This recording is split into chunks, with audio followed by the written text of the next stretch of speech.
എല്ലാവർക്കും നമസ്കാരം. ഇന്നത്തെ നമ്മുടെ അടുക്കളയിൽ തയ്യാറാക്കുന്നത് വളരെ സോഫ്റ്റും നല്ല ലേസിയായും കിട്ടുന്ന അപ്പവും അതിൻ്റെ കൂടെ കിടിലൻ രുചിയുള്ള നാടൻ ചിക്കൻ കറിയുമാണ്. അപ്പം നല്ല സോഫ്റ്റായിട്ട് കിട്ടാൻ ചെറിയ ചില കാര്യങ്ങളൊക്കെ ശ്രദ്ധിച്ചാൽ മാത്രം മതിയാകും. അപ്പോൾ നമുക്ക് സമയം കളയാതെ റെസിപ്പിയിലേക്ക് പോകാം. ആദ്യം തന്നെ അതിനുവേണ്ടി 250 ഗ്രാം അരിയാണ് എടുത്തിരിക്കുന്നത്, പച്ചരി. ആ പച്ചരി ഇതുപോലെ ഒരു പാത്രത്തിലേക്ക് ഇട്ട് കൊടുത്തതിന് ശേഷം വെള്ളം ഒഴിച്ച് നമുക്ക് ഒരു 4-5 മണിക്കൂർ സമയം കുതിർക്കാൻ വേണ്ടി മാറ്റി വെക്കണം. അരി നന്നായി കുതിർന്നാൽ മാത്രമേ നല്ല സോഫ്റ്റ് അപ്പം കിട്ടത്തുള്ളൂ. അതുകൊണ്ട് കുറഞ്ഞത് 4 മുതൽ 5 മണിക്കൂർ വരെ കുതിർക്കാൻ വെക്കുന്നതാണ് നല്ലത്. അരി കുതിർന്ന് വന്നിട്ടുണ്ട്. 5 മണിക്കൂറിന് ശേഷം നന്നായിട്ട് ക്ലീൻ ചെയ്തതിന് ശേഷം മിക്സിയുടെ ജാറിലേക്ക് ഇട്ട് കൊടുക്കുക. അതിനകത്തേക്ക് ഞാൻ പുളിമാവാണ് ചേർത്ത് കൊടുക്കുന്നത്. തലേദിവസം ഉണ്ടാക്കിയ അപ്പത്തിൻ്റെ ബാക്കി മാവാണ്, ഫ്രിഡ്ജിൽ വെച്ചാൽ മതിയാകും. ഒരു 1/4 കപ്പ് ചേർത്ത് കൊടുത്തു. അതിനകത്തേക്ക് 1 കപ്പ് ചോറും കൂടെ ചേർത്ത് കൊടുത്തതിന് ശേഷം ഇത് നന്നായിട്ടൊന്ന് നമുക്കിതുപോലെ പേസ്റ്റ് രൂപത്തിലൊന്ന് അരച്ചെടുക്കണം. ഫ്രിഡ്ജിൽ നിന്ന് എടുത്ത മാവൊക്കെ ആണെങ്കിലും ഒന്ന് തണുപ്പ് മാറാൻ വേണ്ടി പുറത്ത് വെക്കണം കുറച്ച് സമയം കേട്ടോ. ആ ജാറിലേക്ക് തന്നെ 1 മുറി തേങ്ങയും കൂടെ ചേർത്ത് കൊടുത്ത് അല്പം വെള്ളം കൂടെ ചേർത്ത് കൊടുത്ത് നന്നായിട്ട് ഇതും പേസ്റ്റ് രൂപത്തിലൊന്ന് അരച്ചെടുത്തുകൊണ്ട് വരാം. അരച്ചെടുത്തുകൊണ്ട് വന്ന ആ ഒരു തേങ്ങയുടെ മിശ്രിതവും ഈ മാവിലേക്ക് ചേർത്ത് കൊടുത്ത് ഉപ്പ് ചേർത്ത് കൊടുക്കുക. ഉപ്പും ചേർത്ത് കൊടുത്ത് 1 ടേബിൾ സ്പൂൺ പഞ്ചസാരയും കൂടെ ചേർത്ത് കൊടുക്കുന്നുണ്ട്. ഉപ്പ് ചൂടാൻ നേരത്ത് ചേർത്ത് കൊടുത്താലും മതിയാവും. ഞാനിപ്പോൾ ഈ സമയത്ത് തന്നെ ചേർത്ത് കൊടുക്കുന്നുണ്ട്. ഇനി ഇത് നന്നായിട്ടൊന്ന് മിക്സ് ചെയ്യുക. മിക്സ് ചെയ്ത് നമുക്കിതൊന്ന് പൊന്തി വരുന്നതിന് വേണ്ടി ഒരു 5-6 മണിക്കൂർ വെക്കാം, അടച്ചു വെക്കാം. ആ സമയത്ത് നമുക്കിനി ചിക്കൻ കറി റെഡിയാക്കാവേ. കാലാവസ്ഥ അനുസരിച്ച് മാവ് പൊങ്ങാൻ എടുക്കുന്ന സമയം വ്യത്യാസപ്പെടും. മാവ് നന്നായി പൊങ്ങി വന്നാൽ അപ്പം തയ്യാറാക്കാം. അപ്പോൾ എണ്ണ ഇവിടെ ചിക്കൻ കറിക്ക് വേണ്ടി പാനിൽ ചൂടായിട്ടുണ്ട്. കടുക് ഇട്ട് കൊടുക്കുക. കടുക് പൊട്ടിയതിന് ശേഷം ഒരു 2-3 ഏലക്കയും 2-3 പട്ടയും ഒരു ചെറിയ കഷ്ണം പട്ടയും അതുപോലെ തന്നെ ഗ്രാമ്പും ഇതെല്ലാം കൂടെ ചേർത്ത് കൊടുത്തതിന് ശേഷം ഒരു 3 മീഡിയം സൈസ് സവാള ഇതുപോലെ സ്ലൈസായിട്ട് കനം കുറച്ച് അരിഞ്ഞതാണ് അതുകൂടെ ചേർത്ത് കൊടുക്കുക.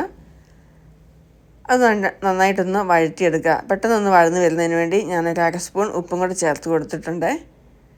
ഉപ്പും കൂടെ ചേർത്ത് കൊടുത്ത് ഇത് നന്നായിട്ട് സോഫ്റ്റായി വരുന്നത് വരെ വഴറ്റിയെടുക്കണം. അപ്പോൾ ഇത് പച്ചമുളക് ഒരു 3 എണ്ണം, ഇഞ്ചി ഒരു കഷ്ണം, ഒരു 7-8 അല്ലി ഉണ്ട് വെളുത്തുള്ളി, അതും കൂടി ഒന്ന് മിക്സിയിൽ ക്രഷ് ചെയ്തെടുത്താണ്. ഇഞ്ചിയും പച്ചമുളകും വെളുത്തുള്ളിയും കൂടെ ക്രഷ് ചെയ്തതാണ്. അതോടെ ഇതിനകത്തേക്ക് ചേർത്ത് കൊടുത്ത് അതിൻ്റെ ആ പച്ചമണമൊക്കെ മാറുന്നത് വരെ നല്ല സോഫ്റ്റായി സവാള വരുന്ന സമയം വരെ നമുക്കിത് നന്നായിട്ട് ഇതുപോലെ ഒന്ന് മിക്സാക്കി കൊടുക്കണം. അതിനകത്തേക്ക് 2 ഇതൾ കറിവേപ്പിലയും കൂടെ ചേർത്ത് കൊടുത്തിട്ടുണ്ട്. പിന്നെ നമുക്കതിലാണ് വഴന്ന് വരുമ്പോഴത്തേനും മസാലപ്പൊടികൾ ചേർത്ത് കൊടുക്കാം. 3 ടേബിൾ സ്പൂൺ മല്ലിപ്പൊടിയാണ് ചേർത്ത് കൊടുത്തിരിക്കുന്നത്. 1 ടേബിൾ സ്പൂൺ മുളക് പൊടി, അങ്ങനത്തെ കാശ്മീരിയും എരിവെള്ളം കൂടെ പകുതിയാണ്. 1/2 സ്പൂൺ മഞ്ഞൾപ്പൊടിയും ഉപ്പും ആവശ്യത്തിന് ഉപ്പും കൂടെ ചേർത്ത് കൊടുത്തതിന് ശേഷം ഇത് നന്നായിട്ടൊന്ന് വഴറ്റിയെടുക്കുക. സവാള വഴറ്റിയപ്പോൾ ഞാൻ ഉപ്പ് ചേർത്തിട്ടുണ്ട്, അപ്പോൾ നോക്കി വേണം ചേർക്കാൻ. അതിനുശേഷം ഇത് ഗരം മസാലയാണ്, വീട്ടിൽ പൊടിച്ച ഗരം മസാലയാണ് 1 ടേബിൾ സ്പൂൺ ചേർത്ത് കൊടുക്കുന്നത്.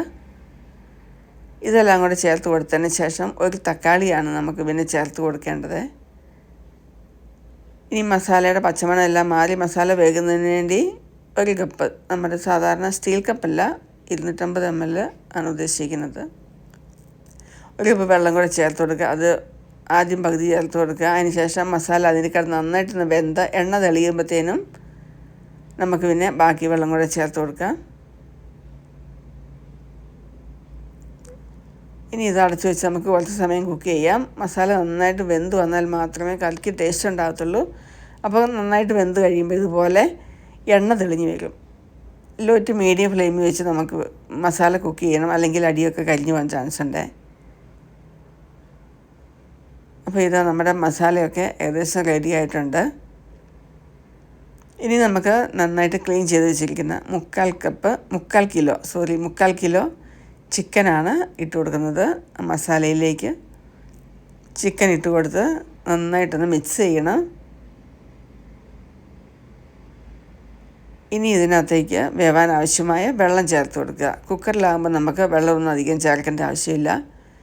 ഇത് ഓപ്പണായിട്ട് ഇതുപോലത്തെ ചീനച്ചട്ടിയിൽ വേവിക്കുന്നതുകൊണ്ടാണ് ഇത്രയും വെള്ളം ചേർത്ത് കൊടുത്തിരിക്കുന്നത്. ഇനി ലോ ടു മീഡിയം ഫ്ലെയിമിൽ നമുക്കൊന്ന് കുക്ക് ചെയ്തെടുക്കാം. ഇനി ആ സമയത്ത് അത് നമ്മുടെ മാവൊക്കെ നന്നായിട്ട് പൊന്തി വന്നിട്ടുണ്ട്. ഇതേ രീതിയിൽ പൊന്തി വരണം, എന്നാൽ നല്ല സോഫ്റ്റ് അപ്പം കിട്ടത്തുള്ളേ. അപ്പച്ചട്ടി ചൂടായപ്പോൾ ഒരു തവി മാവ് കോരി ഒഴിച്ച് നമ്മളിതുപോലെ ഉണ്ടാക്കിയെടുക്കുന്നുണ്ട്.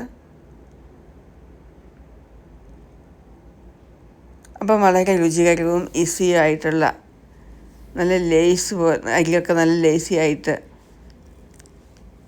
വല പോലെ കനം കുറഞ്ഞ സൂപ്പർ അപ്പമാണ് കിട്ടിയിരിക്കുന്നത്. ഇതിപ്പോൾ നമുക്ക് കറിയുടെ ഒന്നും ആവശ്യമില്ല കേട്ടോ, അല്ലാതെ തന്നെ നമുക്ക് ചൂടോടുകൂടി അപ്പം കഴിച്ചാൽ മതിയാ. നല്ല രുചിയുണ്ട്, അതുപോലെ തന്നെ ലേസിയാണ്. ഇപ്പം കണ്ടില്ലേ, നല്ല ഹോളൊക്കെ വന്നിട്ട്. കറിയുടെ ഒരു പ്രത്യേക ആവശ്യമൊന്നുമില്ല ഇതിന്.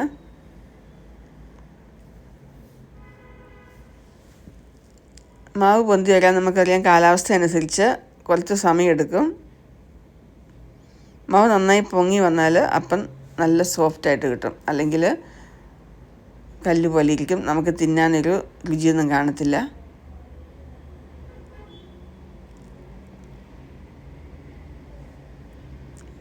അപ്പോൾ എല്ലാം നമ്മുടെ തയ്യാറായിട്ടുണ്ട്. ഇനി നമ്മുടെ ചിക്കൻ കറി നോക്കാം എന്തുവായെന്ന്. ചിക്കൻ ഇവിടെ കിടന്നിട്ട് വേകുന്നുണ്ടായിരുന്നു, ആവശ്യത്തിന് വെന്തിട്ടുണ്ട്. ചാറൊക്കെ കുറുകി ചാറ് കിട്ടിയിട്ടുണ്ട്. ഇത്രയും മതിയാകും, കാരണം അപ്പത്തിനൊക്കെ കഴിക്കുമ്പോൾ ഇച്ചിരി ചാറും കൊണ്ട് വേണമല്ലോ. അങ്ങനെ നമ്മുടെ സൂപ്പർ ടേസ്റ്റി ആയിട്ടുള്ള നല്ല ലേസി അപ്പവും അതുപോലെ തന്നെ ചിക്കൻ കറിയും, നല്ല നാടൻ രീതിയിലുള്ള ചിക്കൻ കറിയും ഇവിടെ കറി വെച്ചിട്ടുണ്ട്. അപ്പോൾ നിങ്ങൾക്ക് ഈ വീഡിയോ ഇഷ്ടപ്പെട്ടെന്ന് വിശ്വസിക്കുന്നത് കണ്ടോ. അപ്പം കണ്ട് എന്ത് നല്ല സോഫ്റ്റാണ്, കാണുമ്പോൾ തന്നെ അറിയാം നല്ല സൂപ്പറാണല്ലേ. നിങ്ങളും ഈ രീതിയിൽ അപ്പം തയ്യാറാക്കി നോക്കണം. റെസിപ്പി ഇഷ്ടപ്പെട്ടെങ്കിൽ വീഡിയോ ലൈക്ക് ചെയ്യാനും ഷെയർ ചെയ്യാനും സബ്സ്ക്രൈബ് ചെയ്യാനും മറക്കരുത്. വീണ്ടും നല്ല ഒരു റെസിപ്പിയായിട്ട് കാണാം. Thank you. Bye bye.